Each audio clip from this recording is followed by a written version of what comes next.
예수님이 부활하신 후에 예수님께서 부활하심을 40일 동안이나 당신의 백성들, 당신의 제자된 분들과 함께 하면서 친히 증거해 보이셨다라고 의사인 누가가 기록을 한 것입니다. 40일 동안 예수님이 부활하셨다라고 하는 것은 어떤 한 사람에게 언뜻 보여진 사건이 아니라는 거예요. 예수님이 부활하셨다라고 하는 이 사건은 아주 소수의 몇몇 사람들에게 은밀하게 전해진 것들이 아니라는 것이죠. 예수님은 공개적으로 40일 동안을 예수님을 믿는 사람들 가운데에서 활동하셨다 이렇게 말씀하죠. 500여 명 이상이 봤다고 그러잖아요. 500여 명. 그러니까 지금 예수님의 부활을 증거할 증인들이 이곳에 있는 성도들 수보다도 더 많다고 볼 수도 있다는 거예요. 그죠? 이거 얼마나 많은 사람들이 예수님의 부활을 직접 경험했는가 하는 얘기죠. 그분과 함께 먹기도 하고, 그분에게 배우기도 하고, 그분을 친히 보기도 하고, 만지기도 하고, 이러면서 시간을 40일을 보냈다는 거예요. 40일. 그것을 이 누가가 지금 사도행전에서 증언을 하는 것이죠. 예수님이 그 40일 머무시는 동안에 가르치셨던 내용 중에 하나가 이거라는 거예요. 사도와 함께 모이사 그들에게 분부하여 이르시되 예루살렘을 떠나지 말고, 같이 읽어보겠습니다. 내게서 들은 바 아버지께서 약속하신 것을 기다리라. 요한은 물로 세례를 베풀었으나 너희는 먼 날이 못되어, 이 말씀을 해주셨다는 거예요. 예수님이 그 기간에 예수님이 부활하셔서 활동하고 계시던 그 기간 동안 제자들에게 해주신 말씀 가운데 일부가 이것이다 라고 지금 누가는 의사였습니다. 의사였던 누가가 소개하고 있는 거라는 거죠.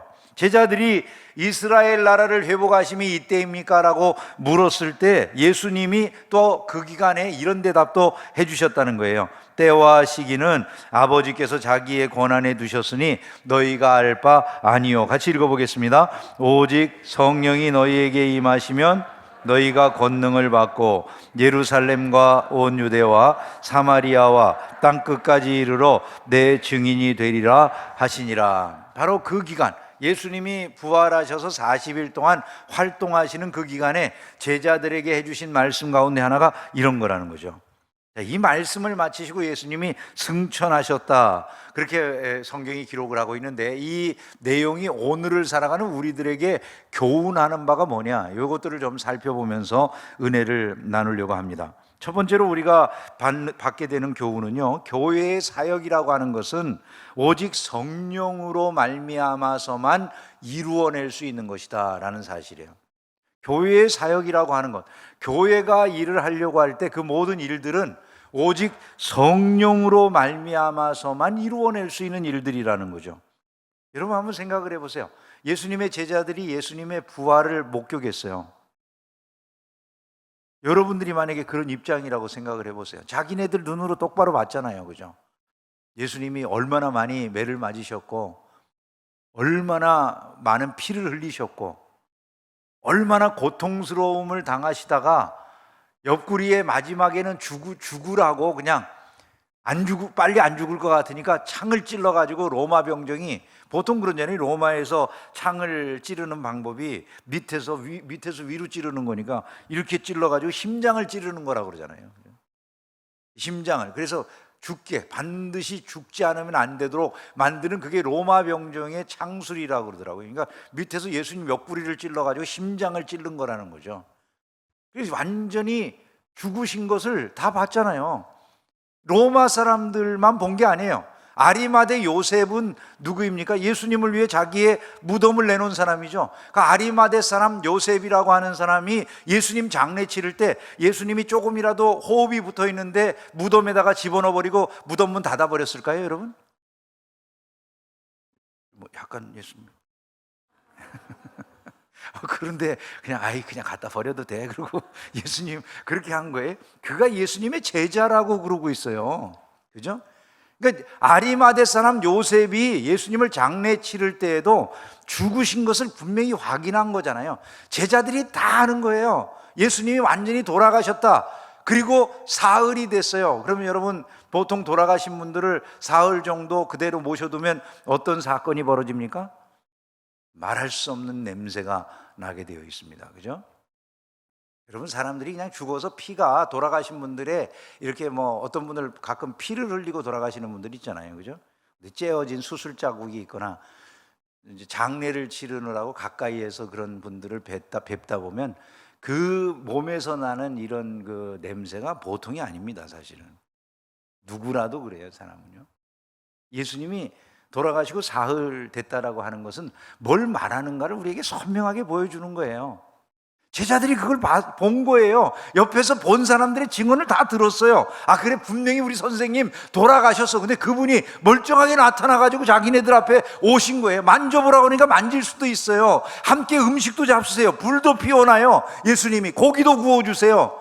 자, 이렇게 자기네들과 함께 거하시면서 자기네들에게 예전에 하신 것과 똑같이 교훈을 주시기도 해요. 가르치시는 내용들 중에 이런 것들이 있다는 거예요. 여러분, 이 제자들이 예수님 안 보이시는데 가기만 하면 제일 하고 싶은 일이 뭐 같을 것 같으세요? 그 얘기 하고 싶지 않겠어요? 지금 일어나고 있는 일, 그죠? 감이 안 오세요? 보통 여러분들이 만약에 진짜 여러분들의 가족이 누군가가 돌아가셨다가 그렇게 살아나가지고 멀쩡하게 나타나서 내 곁에 와가지고 얘기도 하고 그러는데 너무나 신비한 거예요, 이분이요. 다른 건 다 똑같은데 만질 수도 있고 얘기도 하고 불도 피우고 다 드시는 것도 같이 드시고 그러는데 너무나 다른 거죠. 이전하고는. 또 어떻게 달라지셨어요? 문이 있는데 그냥 들어오셔. 열지도 않고. 여기 계시다가 저기 계시기도 해. 막 예수님이 금방. 그런 일들이 벌어지면 여러분, 사람들이 뭐라고 그럴까요? 여러분, 유령이 아닌가 이럴 수도 있겠잖아요. 그러나 진짜로 만져보고 이 피부가 있고 분명히 살이 있고 못 잡히신 자국도 있는데 예수님 옆구리를 만져보라고 그러시잖아요. 그죠? 그런 정도를 경험했을 때 어떤 생각이 드시고요? 여러분, 나가서 사람들이 이야기하고 싶어 입이 근질거려서 정신이 없었겠죠. 그죠?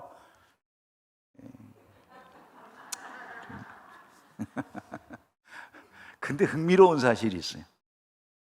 입이 그렇게 근질근질했을 이 제자들을 예수님이 멈춰두신 거예요. 예수님 제자들에게 예루살렘을 떠나지 말고 내게서 들은 바 아버지께서 약속하신 것을 기다려라 라고 그들의 발걸음을 묶어 놓으셨다는 거죠. 제자들은 빨리 나가서 얼른 이 이야기하고 싶어 죽겠는데 그럴 제자들을 발을 묶어 놓고 기다려라. 아버지께서 약속하신 게 있다. 내가 너희들에게 미리 말해주지 않았느냐? 그 아버지께서 약속하신, 예수님이 미리 말씀해 주신 것이 뭐라고 말합니까? 5절에 성령이시라는 거죠.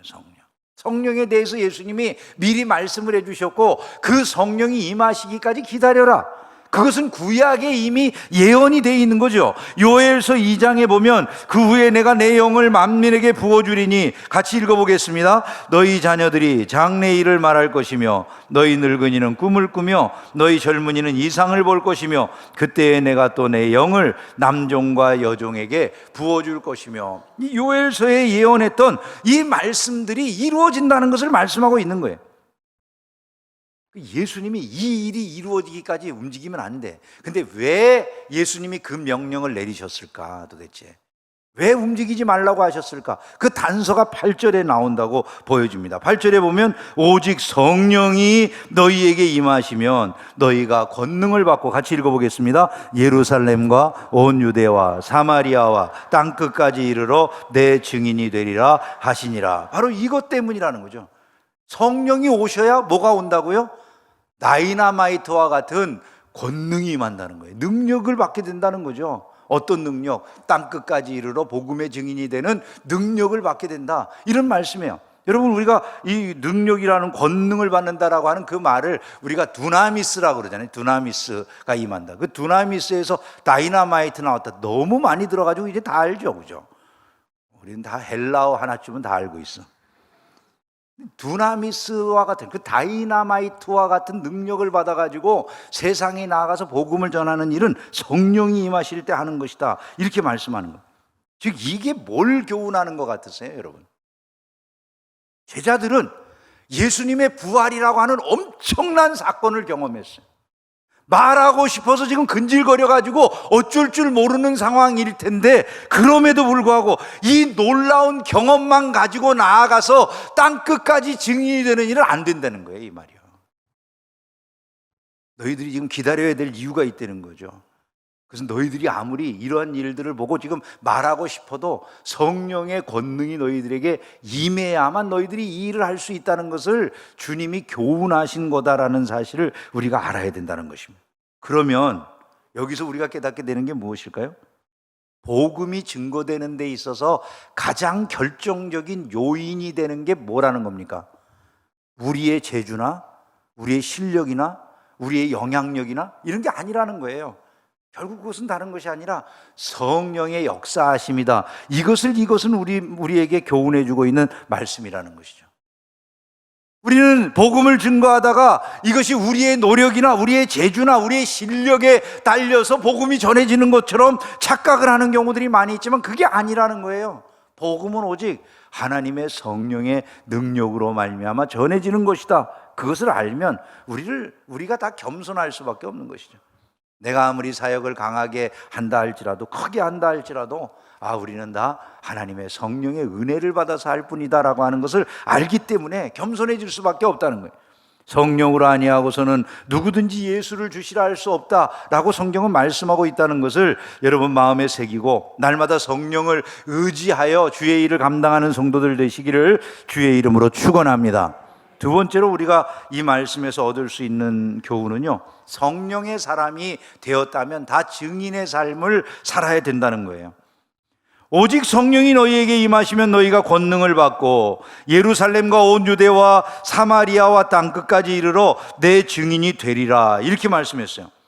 자, 여기서 우리가 알 수 있는 건 성령의 임하심과 능력 주심이라고 하는 것은 그 이유가 분명한 거예요. 우리를 통해서 증인의 삶을 살게 하기 위함이라. 이걸 우리가 알 수가 있는 것이죠.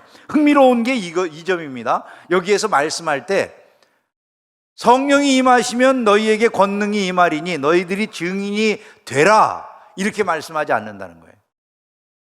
너희들이 증인이 되라 이렇게 말씀하지 않고 성령이 임하시면 너희가 권능을 받게 되리니 너희는 증인이 되리라.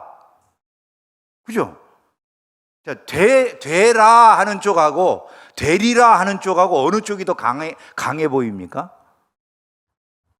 왜 되리라가 더 강해 보여요? 눈치채서.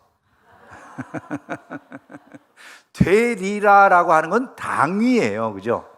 자, 성령이 임하면 내 증인이 되리라 라고 하는 말은 당위에 관한 말로 들을 수 있는 거지만은 되라는 명령형의 그 말을 했다면은 돼야 되겠지만 될 수도 있고 안 될 수도 있는 거죠. 그죠? 되리라는 성령이 임하시면 그렇게 된다는 얘기예요, 이 말이요. 근데 자, 이제 문제가 생겼어요. 내 증인이 되리라 이렇게 말씀했는데 그럼 여러분들은 증인입니까? 지난 1년 동안 예수에 대해서 내가 단 한 번도 다른 사람에게 말해본 적이 있다.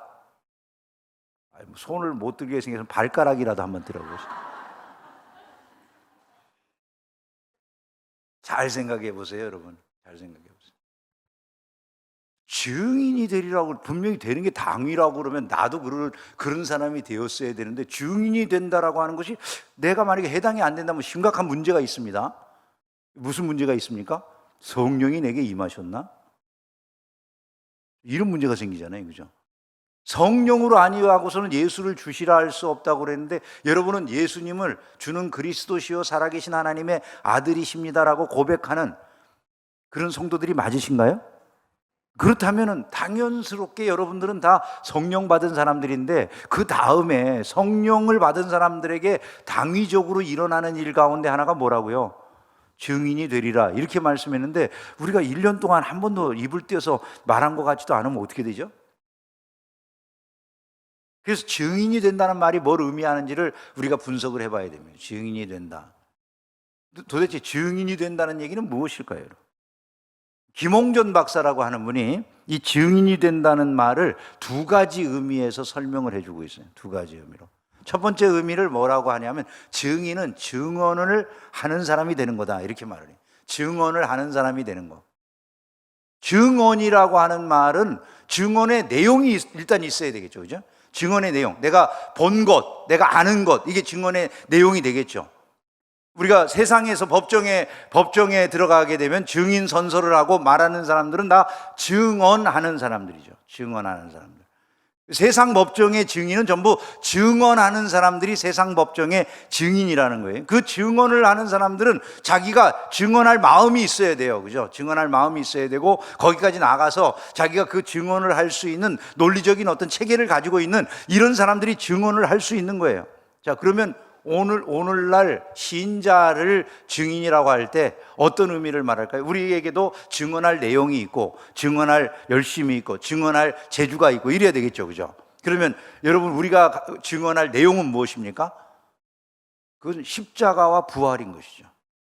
예수님의 제자들이 하고 다녔던 일들이 그것 아니겠어요? 하나님의 아들이신 예수께서 이 땅에 오셔서 우리와 같은 죄인을 대신해서 십자가 지시고 죽으셨습니다. 내 대신 죽으신 겁니다. 그 얘기와, 그리고 그분이 죽었는데 다시 사셨습니다. 내 눈으로 그걸 봤습니다. 이게 이제 제자들이 하는 이야기일 거 아니겠어요? 그죠? 그게 바로 그들이 증언하는 내용이 되는 거죠. 그 증언하는 내용을 이들이 아무에게서라도 할 마음의 열심이 있어야 되고, 그걸 증거할 수 있는 나름대로의 논리 체계가 잘 갖춰져 있어야 되는데, 이 제자들이 바로 그런 것들이 되어 있던 사람들이라는 얘기죠. 그게 누구로 말미암아 되었다는 것이? 성령으로 말미암아. 성령으로 말미암아. 이 모든 일이 이루어져 가지고 그게 되었다, 이런 말씀이 되는 겁니다. 근데 만약에 이제 증언만 가지고 증인이라고 한다면 여기에 우리가 가끔 해당되지 않는 경우들도 있어요. 물론 많은 분들이 다른 사람들에게 예수에 대해서 증거하기도 하지만은 그러지 않고 살아간 분들의 경우에 그럼 어떻게 될까요? 증인은 단순하게 또 증언을 하는 사람만을 성경의 증인이라고 말하지 않는다는 거예요. 성경의 증인은 자기의 삶을 통해서 증거물이 되는 사람이래요. 자기의 삶 자체가 하나의 증거물이 되는 거예요. 예수님의 증인이 된다는 것은 증거하는 그 사람의 삶 자체가 예수의 모든 삶을 증거하는 증거물이 되는 거다, 이런 얘기죠. 즉 예수님이 부활하셨어요, 이렇게 말하는 것으로 그치는 게 아니라 이 사람은 그 삶을 사는 거예요. 즉 죽음을 두려워하지 않는 거죠. 자기가 그 삶을 통해서 이 사람이 예수의 증인의 삶을 살아간다는 거예요. 다른 사람들을 사랑하셨다, 예수님이 죄인을 사랑하셨다, 이렇게만 말하는 게 아니라 나도 그런 일을 스데반처럼 한다는 거예요. 스데반이 그거를 보여주는 것이죠. 증인이 되는 것은, 우리에게 증인이 되라 할 때 그 증인이 된다는 것은 단순하게 말만 하는 게 아니라 삶으로 그것을 살아내는 것을 의미하더라, 이런 얘기가 되는 것입니다. 대한민국의 교회가 오늘날 사회로부터 제일 크게 비난받는 일이 뭘 것 같으세요, 여러분? 증언은 있는데 증인이 없다는 거래요. 증언은 있는데 증인이 없대요. 국민일보 보도에 보면 우리나라 이 대한민국 땅에서 복음화율이 제일 높은 지역이 있다고 그럽니다. 복음화율이 제일 높은 지역이 어디일까요, 여러분? 여수하고 신안 지역이라고 그럽니다. 여수, 신안. 여수하고 신안은 지금 복음화 비율이 거의 35%에서 40%에 이르는 것으로 그렇게 파악이 되고 있어요. 여수하고 순천, 신안 지역이 왜 복음화율이 높은가를 그 지역 분들에게 물어보면 다른 거 없습니다. 여수는 누가 계셨던 곳이에요? 손양원 목사님. 사랑의 원자탄이라고 하는 소리를 들었던 손양원 목사님. 자기 아들을 죽인 사람을 그 공산당 그게 심취해서 자기 아들을 갖다 고발해서 죽인, 그런데 앞장섰던 청년을 자기 아들로 삼았어요. 그리고 그 사람의 구명운동을 해주고 그 사람이 나중에 목사가 됐어요. 이 손양원 목사님의 이 일은 너무나도 충격적이었죠. 아들 장례식에 10가지 감사 제목을 이분이 말씀을 했어요. 그리고 그 손양원 목사님의 자제분들은 엄청난 고생을 했지만은 지금은 그 아버지의 그런 유지를 받들어서 그런 순교의 정신을 전하는 이런 가족이에요. 여수에 가면 이 손양원 목사님 때문에 교회가 그렇게 강력하게 일어났어요. 왜 그러냐? 그분의 증언과 증인된 삶이 일치했기 때문에. 신안군은 왜 그럴까요, 여러분? 신안군의 복음화율이 높은 이유는 문중경 전도사님 때문이에요. 여자 전도사님이신데 이 문중경 전도사님은 나중에 공산당한테 매를 맞아가지고 이제 돌아가셨는데, 몽둥이에 맞아가지고 돌아가셨어요. 근데 마지막까지 사람들을 용서하셨어요. 그리고 이 문중경 전도사님을 통해 가지고 복음을 들은 사람들 가운데 한 분이 김준곤 목사님, CCC의 김준곤 목사님이에요. 그 김준곤 목사님이 지금도 김준곤 목사님의 세미나 같은 게 거기에서 문중경 전도사님 증도라고 하는 곳에 문중경 전도사님 기념관에서 자주자주 열리는데, CCC 멤버십들이 거기 가가지고 그 문중경 전도사님이 전도할 때 그 애쓴 것들을 기억하고, 김준곤 목사님의 민족복음화 운동이라든지 뭐 또 성시화 운동 이런 것들의 개념들 속에 하고자 그 안에서 계획됐던 많은 일들은 전부 이 문중경 전도사님의 생각으로부터 자기가 배운 것을 가지고 이행한 거라고 그랬어요. 대신거지, 병자돌봄이라고 하는 이 운동이 그 가운데 포함되어 있었습니다. 결국 이 신안과 여수 지역이 복음화 비율이 높은 건 다른 게 아닙니다. 그 지역에 영향을 미쳤던 그리스도인들이 삶의 증언과 증인의 삶이 일치하는 이런 모습 때문이었다는 것이죠. 오늘날 우리의 삶에서 필요한 것들이 무엇입니까? 오늘 저와 여러분에게 요구되는 삶이 바로 이러한 삶이라는 것을 기억할 수 있기를 주의 이름으로 축원합니다. 저는 우리 교회 안에도 많은 분들이 이러한 삶을 살고 있다고 믿어요. 실제로 그런 분들이 계시잖아요. 자기의 모든 재산을 포기해 가시면서 주님을 위해서 헌신하는 분도 계시고, 어떤 분들은 입만 열면 복음을 전하는 분들도 계시고, 지금도 그리스도의 복음을 위해서 일하는, 보이지 않는 곳에서 은밀하게 일하는 성도들이 얼마나 많은지 몰라요. 저희 교회 안에도. 그런 증인의 삶이 우리가 마땅히 살아야 될 삶이라는 것, 적어도 우리의 생활 속에서 우리가 그리스도인됨을 드러내는 이런 과정을 통해서 우리가 예수 그리스도를 드러내는 것, 이게 우리의 마땅한 당위요, 그것이 바로 성령이 주어가 되시고 우리가 동사가 돼서 살아가는 되리라라고 하는 이 말씀에 해당되는 삶이 된다. 이 점을 잊지 않기를 주님의 이름으로 축원합니다. 증인은 생명을 걸고 이 사역을 하는 거예요. 생명을 걸고. 왜냐하면 증인이라고 하는 말이 헬라 말이 마루투스거든요. 근데 그 마루투스라고 하는 말에서 영어 마터라고 하는 그 단어가 나온 거예요. 이게 순교자라고 하는 단어예요. 순교자. 영어의 그 마터, 제가 발음을 제대로 한지는 모르겠어요. MARTYR. 요 단어가 나온 거예요. 영어의 그 순교자라고 하는 단어가 거기서 나온 거예요. 증인이라고 하는 마르투스라고 하는 말에서 나온. 왜 그럴까요, 여러분? 초대교회에는 내가 예수를 증언한다, 예수의 십자가나 부활을 전하는 것 그 자체가 목숨을 건 행위였기 때문인 거예요. 그래서 그들은 그냥 순교자로 불리웠다. 이 점을 우리가 알아야 된다는 것이죠.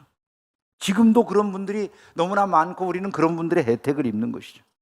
박철록 선교사라고 하는 분이 CTS에서 간증을 한 적이 있었는데, 이분이 방글라데시에서 선교 활동을 하시면서 방글라데시의 무슬림들에게 5만 명이나 세례를 줬다고 그래요.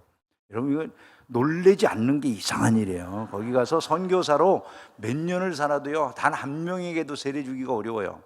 저희 교회에서 도운 무슬림 지역의 사역자들이 여러 분 계세요. 일생 동안 단 한 명에게도 세례를 못 줬다고 하는 선교사님도 많이 계세요. 평생을 그렇게 사역을 해도. 우리가 지금 광주 외국인 근로자 쉼터 돕고 있잖아요. 그 광주 외국인 근로자 쉼터의 선교사님도 방글라데시에서 7년 사역했어요. 그 선교사님들은 하는 말이 있었어요. 내가 여기 와가지고 여기서 방글라데시 사람들에게는 여러 사람 세례를 줬는데 내가 방글라데시에서 7년 사역하는 동안에는 그런 일을 못했다고 그래요. 그렇게 어려운 거예요. 근데 이분이 5만 명에게 세례를 줬더니 얼마나 놀랍습니까? 그죠? 근데 이 박철록 선교사라고 하는 분은 이제 그 지역에 가가지고 처음에 선교하니까 자기도 똑같은 벽을 느꼈다는 거죠. 사람들이 막 핍박하고 전도 집회하면 막 와서 때려 부시고 돌 던지고 막 이런 거 어마어마한 핍박이 일어나가지고 이런 일을 해낼 수 있을까 걱정스러운 그런 마음이 똑같이 들었다고 그래요. 그런데 어느 날 이분에게 그 동네에서 아주 유명한 깡패, 전과 25범인 깡패가 찾아왔답니다. 약을 달라고 왔다는 거예요. 뭐 너무나 가난한 지역이니까 뭐 의료 선교, 우리 교회에서도 의료 선교 나가가지고 많이 하잖아요. 근데 약 받으러 왔더라는 거예요. 그래서 약을 주면서 이 선교사님이 그 사람이 선교 집회할 때 2번씩이나 깽판을 놓고 완전히 막 돌 던지고 그래서 난장판을 만든 사람이라 그 사람한테 그렇게 얘기를 했대요. 당신은 이거 먹어도 안 나을 겁니다. 그래요. 선교사님 화가 나가지고 당신이 이거 먹어도 안 나을 겁니다. 그러고 줬대요. 그랬더니 비웃으면서 가져가더래요. 3일치를 가져가가지고 약을 먹었는데 안 낫고 또 왔더래요. 진짜 희한하게. 그 5일치를 달라고 하면서 이번에는 한국약으로만 달라고 그러더랍니다. 이 선교사님한테 한국약으로만 달라. 이 뭐 섞인 거 말고 다른 거 말고 한국약으로만 달라고 그러더래요. 한국약으로 자기가 전에 늘상 그 사람이 아마 그런 걸 먹고 나왔었던 모양이죠. 그걸 줬대요. 그러면서 주면서 선교사님이 당신 이것 먹어도 안 나올 거예요 그랬대요. 왜 그러느냐? 아니 당신이 하나님 앞에 예배하는 자리를 그렇게 엉망으로 만들어 놓고 어떻게 복을 받겠냐고. 그러니까 당신이 이거 먹어도 안 낫는다고, 회개해야 낫는다고 얘기를 해줬대요. 그래서 또 비웃으면서 5일치 약을 가지고 왔대요. 5일 후에 또 왔는데 이전보다 형편이 훨씬 나빠져가지고 왔더라는 거예요. 그런 사람에게 다시 약을 달라고 해서 약을 주면서 당신 예수 믿고 앞으로 20, 30년을 더 건강하게 살지 아니면 그냥 요대로 가서 이제 그냥 죽을지 마음으로 결정을 해야 될 거다. 이렇게 얘기하면서 약을 줬대요. 그래서 이 사람이 왜 그래야 되느냐? 회개하면 당신이 살기 때문이라고 얘기해 줬더니 가만히 있다가 이 사람이 예수 믿겠다고 그러더랍니다. 그리고 약을 받아갔어요. 약 먹고 이 사람이 멀쩡하게 나아갖고 온 거예요. 그런데 이 사람이 그 다음부터 이제 교회를 다니는데 선교사님이 하는 예배에 참석을 하는데 흥미로운 일이 벌어지는 겁니다. 너무 좋아하는 거예요. 이 25범, 전과 25번의 5범의 깡패가 너무 좋아하는 거예요. 표정을 보면 알잖아요. 선교사님 처음엔 무섭기도 하고 두렵기도 하고 이런 생각이 들었지만 시간이 지나면서 이 사람 모습이 바뀌고 그러는 거예요. 당신 예수 믿으니까 좋지 않냐? 그러니까 너무 좋다고 그러더래요.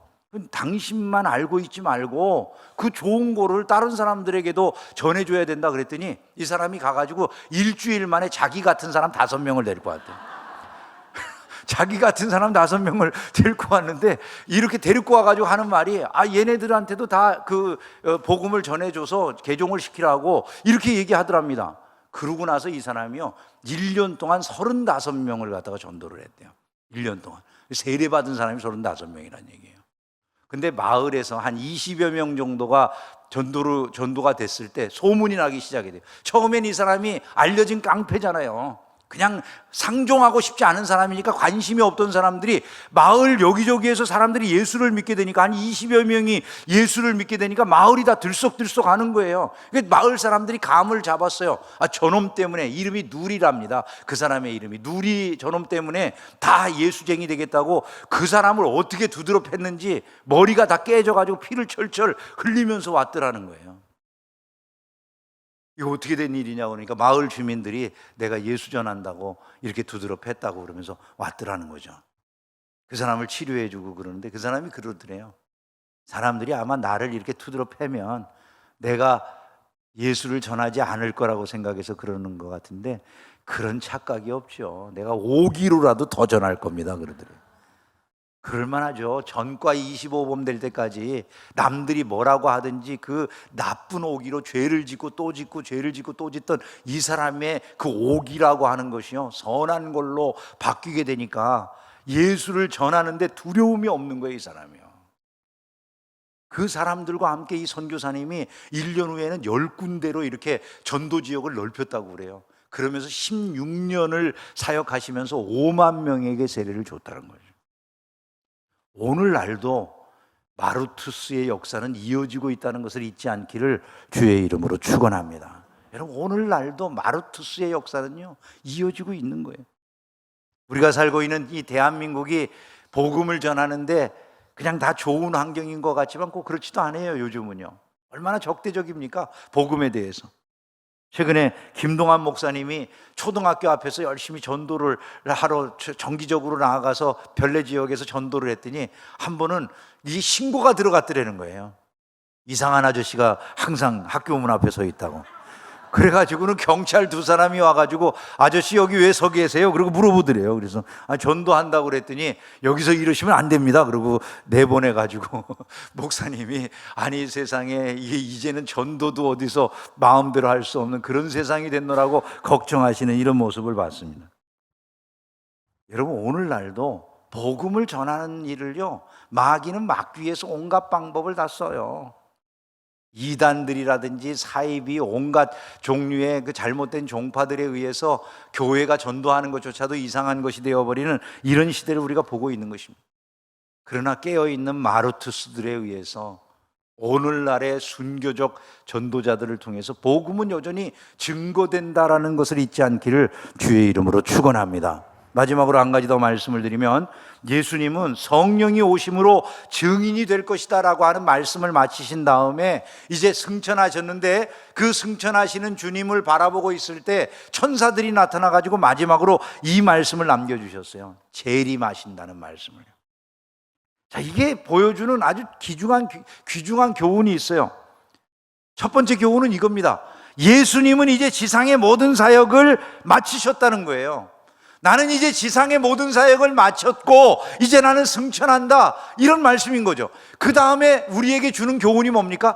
이제 남은 하나님 나라의 사역이라고 하는 것은 앞으로 오실 또 하나의 보혜사, 또 다른 보혜사이신 성령과 함께 너희들, 내가 이 지상에 남겨놓은 너희 제자들이 완성하라라는 이런 명령을 주고 계시는 거라는 거예요. 여러분 이 점을 우리가 마음속에 깊이 새겨야 되는 거예요. 예수님의 승천이 사람들의 보는 눈앞에서 이루어진 것은 바로 그것을 극명하게 보여주는 거라는 거죠. 그러므로 우리가 이 시대의 종말 시기를 살아가면서 해야 될 가장 존귀한 사역이 뭐냐? 복음을 전하는 것이다라는 것을 잊지 않기를 주의 이름으로 축원합니다. 또한 우리가 이 말씀을 통해서 얻을 수 있는 교훈은 이겁니다. 우리가 복음의 증인으로 살아갈 수 있는 기간은 재림시까지밖에 없다는 거예요. 마지막 약속, 예수님이 재림하신다고 남겨주신 이 마지막 약속이 이루어지는 그날까지밖에는 더 이상 복음 사역은 없다는 것이죠. 주님이 언제 다시 오실지 정말 모르는 시대라는 생각이 들지 않으십니까? 요즘 요동치는 세계 상황이 그렇게 보이지 않으세요? 여러분 세계적인 전쟁이 일어날 것처럼 여겨지지는 않습니까? 지금 러시아하고 이제 여러분이 아시다시피 우크라이나 사이에 전쟁이 벌어지고 있죠. 중국이 대만을 치는 것은 2025년경에는 거의 2025년에서 27년 사이에 거의 확정된 일이라 이런 이야기가 나오고 있습니다. 그러면 그 사이에 일본이라든지 미국이라든지 뭐 그 주변에 호주, 뭐 필리핀 이런 모든 나라들이 전쟁에 휩싸이지 않을까요, 여러분? 우리나라는 괜찮을까요? 최근에 서울대학교 그 핵물리학과 교수님이 북한에서 핵무기를 개발했는데 북한이 개발한 핵무기를 터뜨리면 어떤 일이 벌어지게 되는가를 설명을 해주시는데 깜짝 놀랐어요. 북한에서 개발한 핵무기가 우리 이 지상에 딱 떨어져 가지고 터지는 게 아니라고 그러더라고요. 그분 얘기는 공중에서 폭발을 하는데, 공중에서 폭발을 하게 되면 이게 40km 정도, 한 사방에 40-50km 되는 그 지역에 외부적으로 노출되어 있는 모든 존재들이 한꺼번에 그냥 싹 없어진대요. 그게 터지는 순간에 마치 이것이 핵이 갑자기 모든 걸 빨아들이듯이 싹 끌어가 가지고 사람 같은 경우에는 원자로 분해돼서 없어져 버린대요. 이 지상에 우리가 살았는지도 모르게 싹 변해버린다는 거예요, 그냥. 그리고 그 다음에 핵폭풍이 불어오고 모든 게 날아가고 그 다음에 뜨거운 열기가 일어나가지고 사람들을 싹 주변을 태우는 일들이 일어나게 된다고 그러더라고요. 그러면서 태풍과는 비교할 수 없는, 이번에 강원도에 불 조금 났는데 난리가 났잖아요. 바람이 30km로 보니까. 그거하고는 비교도 할 수 없는 어마어마한 열기가 주변을 다 휩쓸면서 그 안에 있는, 그러니까 땅 속으로 들어가서 숨지 않은 지상에 남아있는 모든 것들은 거의 무너지거나 죽게 된다, 이렇게 이야기하더라고요. 그야말로 여러분, 인류가 만약에 이런 일들에 휩싸이게 된다면 진짜 성경이 말하고 있는 최종적인 종말에 도달하지 않겠습니까? 7인의 재앙이 임할 때 검과 흉년과 사망과 땅의 짐승들로 인해 사람들이 4분의 1이 죽는다. 7 나팔이 불려질 때 세상의 3분의 1이 다 사라지게 된다. 7 대접이 쏟아지면 나머지가 다 재앙으로 다 사라지게 된다는, 우리는 이런 예언을 듣고 있잖아요, 그죠? 이것을 구체적으로 뭐라고 말할 수는 없어요, 우리가요. 근데 한 가지 분명한 게 있어요. 마지막 때에 재난이 있다는 거예요. 지금 인류 스스로가 그런 자리로 나아가고 있다는 생각은 안 드세요, 여러분? 지금 이 시대에 우리가 정신을 바짝 차려야 될 것은 다른 것이 아닙니다. 사람이 살 길, 인류가 살 길, 인류가 그래도 미래를 보장받을 수 있는 길, 그것은 예수 믿고 부활의 은혜에 참여하는 것임을 믿으시기를 주의 이름으로 축원합니다. 말씀을 맺습니다. 다음 주일 우리 교회는 임직자들을 세우게 될 텐데, 임직은 무슨 직분을 얻는 게 아니에요. 직위를 얻는 게 아니에요. 그것처럼 오해가 없어요. 직분자는 다 종이에요. 섬기는 사람들이에요. 일꾼이에요. 우리가 직분을 맡아야 될 이유는 너무나도 분명해요. 그 마르투스로의 삶을 살겠다는 거예요. 내가 지금 마르투스의 삶을 살고 있으면 의미가 있어요, 직분이. 근데 내가 지금 마르투스의 삶을 살고 있지 않으면 직분이 무슨 의미가 있을까요, 여러분? 장로가 되고 안수집사가 되고 권사가 되고 목사가 되는 게 마르투스의 삶을 살기 위함이라, 이 분명한 목표에 우리의 삶이 다 있습니까? 그것을 위해서 우리가 직분을 맡는 거다라고 하는 점을 알아야 되는 것이죠. 그 일을 위해 주님의 교회를 섬기는 자로 부름을 받았다. 이것이 우리에게 다 똑같아야 되는 것이죠. 교회 안에서 무슨 우리가 다른 어떤 종교에 있는 것과 같이 교회의 직분을 갖다 무슨 직위로 알면 안 되는 것입니다. 교회에는 직위가 없어요. 종교개혁이 일어난 이유도 바로 그거예요. 목사, 장로, 집사, 권사님 이런 그 모든 직분은 차이가 있는 거 하나도 없어요. 다 종일 뿐이지. 겸손하게 성령의 도움을 의지하면서 우리가 이 일을 준비해야 될 줄로 믿습니다. 우리 중계충성교회를 성령 하나님이 도와주셔서 다시 한번 한국교회 안에 큰 부흥의 진원지로서 우리 교회가 쓰여지기를 진심으로 소원합니다. 한번 따라서 해봅시다. 우리는 성령의 사람, 곧 사명자입니다. 한번 더 해보겠습니다. 우리는 성령의 사람, 곧 사명자입니다. 이 사실을 마음에 새기고 날마다 전진하기를 주의 이름으로 축원합니다.